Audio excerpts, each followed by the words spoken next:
everybody naturally tends to fall on one side of the scale, right? And we have to actually work to find balance. And we want to find balance because it's in the middle. It's that balance that makes us truly exceptional leaders. Letting your team know that you care. That is the idea of a compassionate leader. The idea that it fosters retention, helps build your team, your culture. At the end of the day, it inspires people to follow you because of who you are, not necessarily what you say. Candid leadership. It's honest. It's forthright. It's out front.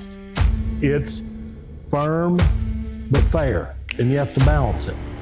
When you talk to your team or people, you're explaining to them why you're doing this because you care and because you expect a lot out of the people that work for you. And you want them to be great. That's part of your job.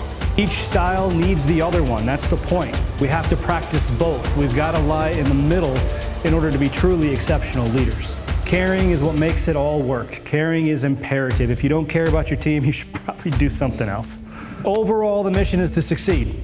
For you to succeed, your team to succeed, your company to succeed, to accomplish the mission that you're set out to do.